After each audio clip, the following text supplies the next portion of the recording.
Assalamu alaikum guys, welcome back. Let's get into it. Mehdi Hassan is editor-in-chief and CEO of Zeteo news platform. Thanks for coming on the program, Mehdi. It's good to see you again. I wonder what we're to make of these reports. I mean, I would say don't be surprised by these reports. Some of us have been saying for 22 months that this was the goal, that this was never about hostages. This was never an anti-terror operation. This was an excuse by the Israeli far right, which controls the Israeli government right now, to use the horror show, the massacres, the war crimes of October the 7th, to go back into Gaza and take back the land. It's always been about the land for these folks. And they're not hiding it. They've been saying it for months. Mm-hmm. And now Netanyahu's saying what his own cabinet ministers have been saying for months. Every time I came on a show like this and cited a cabinet minister, someone from the pro-Israel side would say, well, they're not the prime minister, they're not the main person, they're not in the war cabinet. Well, now you've got Netanyahu being quoted by security sources saying that this is the plan. They're doing it. They have a green light from the president of the United States. And this is what many of us warned about and worried about. I guess part of the answer, or could be, unless you're right, that the whole aim was to reoccupy Gaza, that if Hamas were to release the hostages, there would be, one would have thought, no logical need to go and reoccupy the whole of Gaza until they do. So a couple of things. I mean, we've been in hostage negotiations on and off for 22 months, especially since last summer when Joe Biden put out that plan and it was supposed, they blamed Hamas and the UN were involved and we've had back and forths. We had a ceasefire, let's not forget, Tom, earlier this year. Donald Trump, a man who I don't like to give credit to for anything, came into office shortly before he was sworn in, got this ceasefire. Some of us warned it was a fake ceasefire. It lasted only a couple of months because the Israelis never planned to stick with it. And Israel unilaterally broke that ceasefire, went back to war, imposed a siege, blocked infant formula and nappies from going into Gaza, and we are where we are. Israeli ministers, Tom, just to be clear to the LBC audience, say again and again that the hostages are not their priority. Those are not my words. The finance minister has said this. The settlements minister has said this. The heritage minister has said this. In fact, last week, Eliyahu, one of the ministers in Netanyahu's government, said we are racing ahead to totally destroy Gaza. We're going to make it all Jewish. I mean, there's no mention of the hostages in that statement. They have a very clear ideological goal, and when people tell you who they are, believe them the first time. So what do you see as if there is, what is the day after this war looking like, more and more, in your view? Yes, that was a question posed. I mean, I've been talking about this since the very beginning, both when I was, I had my show at MSNBC, and then I've been doing interviews like this. And when I'm asked that question, the assumption is the war is ending. And I don't think the war is ending. I think Netanyahu, for both political and ideological reasons, is dragging this out. His own generals have told him there's no strategic value in dragging this out. I don't know if you saw on Sunday, I think it was, 19 former Israeli security chiefs, the heads of Mossad, Shin Bet, the military, the police, have come out saying, there is no strategic goal here. We are not winning this war. We have not saved the hostages. This is about Netanyahu trying to save his own backside from going to prison. This is about him preserving his cabinet. So the premise of your question is slightly problematic because it implies there is some end point when the Israelis have made it clear there isn't an end point. This is full-on ethnic cleansing, and the President of the United States has given them a green light. I just want to pause there and say that, yes, I agree with Mehdi. He does say that there's no end point here, UK did say that, and France and Canada did say we want to see a Palestinian state unless Israel can do something. They said they're going to announce in September, so we're going to have to see about that. And also, so many war crimes. I mean, if you just look in history that Israel's the one that breaks a ceasefire. Well, it's not really a ceasefire, it's a pause. Just for the, exchanging the soldiers, the IDF soldiers, which Hamas had kidnapped. Then, obviously, what happened. Israel broke the ceasefire and said that they blame Hamas for saying this and that. Yeah, and what can be said about this? That, Mehdi Hassan just hit the nail on the head. The UK government is overseeing an unprecedented crackdown on expressions of Palestinian solidarity. Activists are facing intensifying police surveillance and raids, prolonged periods in pre-trial detention, and a surge in terrorism charges. But UK campuses are also being heavily policed, with students and academic staff reporting a worsening crackdown on free speech and the creation of a climate of fear around Palestine activism across British universities. Universities have called the police on non-violent demonstrations, banned students from campus, collaborated collaborated with private surveillance firms to monitor students and subjected dozens to disciplinary action. Haya Adam, a second-year law student at SOAS, has been suspended for a whole year from campus for her pro-Palestine organising. She was one of the main organisers of the SOAS encampment, which has been ongoing for a year and is the longest-standing pro-Palestine student camp in the world since Israel's war on Gaza began. Haya first faced disciplinary action for a protest held on the university steps on the 4th of June 2024. She was then suspended for allegedly harassing the student union CEO in a restaurant on 20th July, although she says she was not involved in the incident. She was also suspended for confronting the university's vice-chancellor Adam Habib over his stance on Gaza on the same day. Now, she is facing an open suspension, which could result in expulsion for a video posted on Instagram criticising a sabbatical officer in the student union. SOAS accused her of harassment despite video evidence of the officer herself stating that she did not think it constituted harassment. People can look at the criticism, make their minds up to themselves without then those valid criticisms being called harassment. To be clear, I'm not calling the video harassment. Haya says this will mark the first time a student would be expelled mid-study at a university. My name is Haya Adam. I'm a second-year student at SOAS University, part of the SOAS Liberated Zone for Gaza, which is our encampment, which has been going on for over a year. I'm also head of the SOAS Palestine Society, and I am currently suspended after studying law and international relations at my university and for my pro-Palestine activism on campus. I've been involved in Palestine activism since October 2023, which is when I started my first year at SOAS University. Originally, I'm from Egypt. I grew up in a very political family with a political upbringing. My mom is a political activist. The 2011 revolution is a huge part of our family, and Palestine has always been something that is very close and near and dear to our heart. I felt it was important, of course, to join a society like this, being one of the oldest Palestine societies in UK university history. My suspension has now become an open suspension, which in the next few weeks could lead to an expulsion. The university has accused me of harassment, and they see me as a threat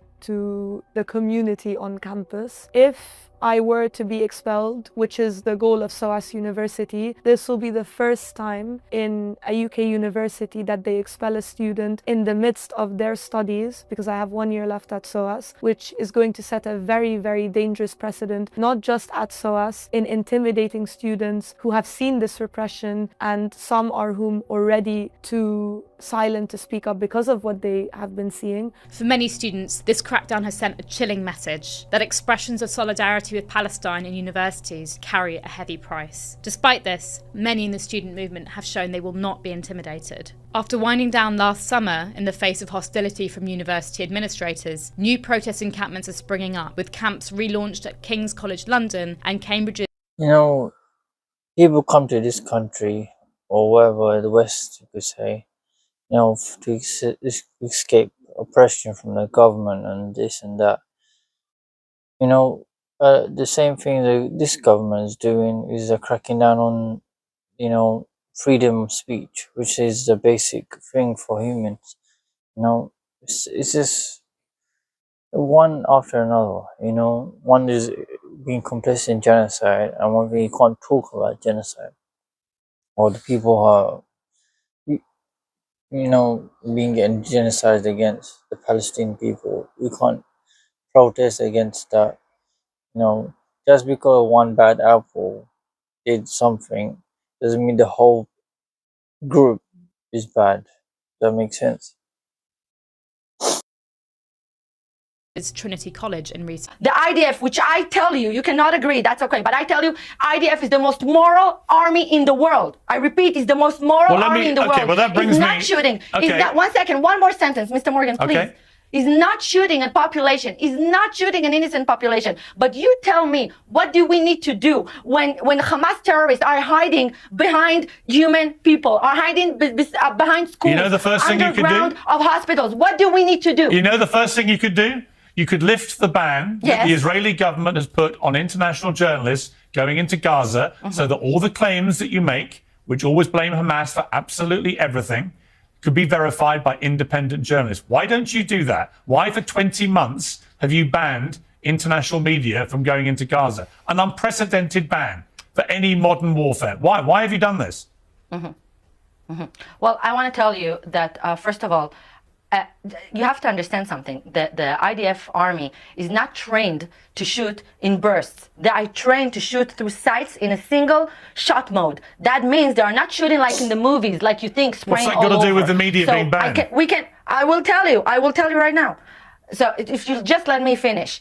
So you would agree with me that if the IDF would have shot in bursts, Gaza would have been a parking lot within 12 hours. And that would have been much more dangerous to the No, it's not. You've destroyed 70% of Gaza already, and you're carrying on destroying the rest. Gaza is a parking lot. With all due respect, Minister, you have reduced two-thirds of Gaza to a parking lot. Why are you pretending otherwise? I agree with Pace on this. That it is a parking lot. You see the images. Recent airdrops have been going through. I think ITV managed to show what they saw in the aeroplane, even though the IDF soldiers said not to show it. They still did it, which is commendable, obviously. But then again, like Bassem Youssef said that it's like they punch you in the face and they'll be the victim. They're the victims, even though you're getting punched in the face. It's like narcissism. They have some divine right. They can do what they want. Apparently we are the people at Amalek. Morgan, no, I'm not pretending. I don't need to pretend. Funny? I'm saying the reality like it. I am really worried that we have got so many people that have gone from the UK to Israel as mercenaries, basically. They've gone to commit genocide. We're seeing the atrocities that they have committed and the awful things they're doing, bombing children, maiming people, sniping even children in the face, in the head. These people are then coming back from Israel and are walking among us. They might sit next to you on the bus. They might be your next door neighbour. Just how unhinged might these people be? How much must their mental health have been affected? It worries the life out of me that our country is just allowing these people to come straight back into society, even like the chaplain at Leeds University, and people that are coming back and getting speaking engagements to talk about what they've seen and done. This must be stopped. These people have committed genocide and should be arrested when they come back, not allowed to continue their message and carry on walking freely when they have done such awful things.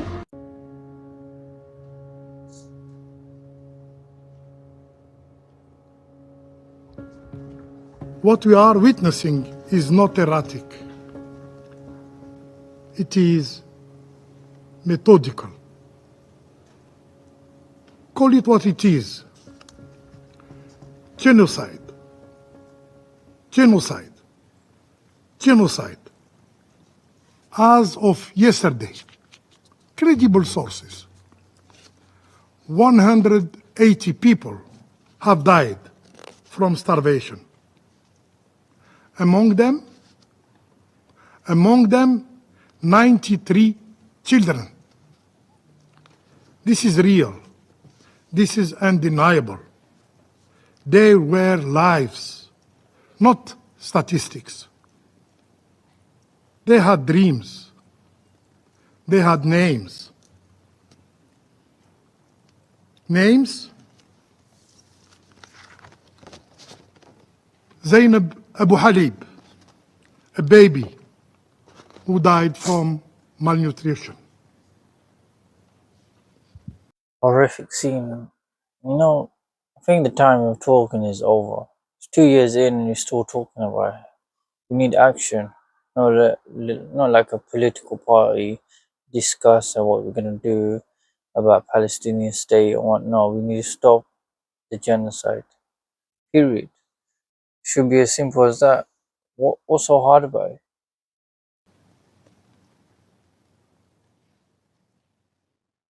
We are officially boycotting Zara. As Israel continues to genocide and starve Palestinians, Inditex, the company that owns Zara and these brands, has decided to increase their investments in Israel. They consider 2025 to be an appropriate time to open Zara's largest shop ever near Tel Aviv, which is dedicated to supporting Inditex's global vision for sustainability and environmental responsibility. What's more, in 2022, Zara's Israeli operator hosted a political event in support of the far-right fascist leader Itamar Ben-Gvir, who has openly called for the shooting of Palestinian civilians and the starvation of millions in Gaza. After the event, Ben-Gvir tweeted, "Zara, beautiful clothes, beautiful Israelis." In 2023, Zara backtracked on an ad campaign bearing an uncanny resemblance to the ongoing devastation in Gaza and failed to take meaningful action against the anti-Palestinian racist tirade by its then lead designer. All of this before we even touch on Zara's decades of garment worker exploitation and environmental degradation. No ifs, no buts, no excuses. Disturbing new pictures released today by the United Nations show firsthand the extraordinary conditions many in Gaza are facing as the food crisis there worsens. Members of a UN aid convoy were filming as they approached a crowd of civilians, many of them children, when gunfire erupted around the vehicles. The starving crowd ignored the bullets as they fought for what aid they could get. Israel continues to deny there is a crisis, but the Gaza Health Ministry says almost 100 children have now died from a basic lack of food in recent weeks. I'm gonna end the video there, guys. New to channel, please like, share, and subscribe. Assalamu alaikum.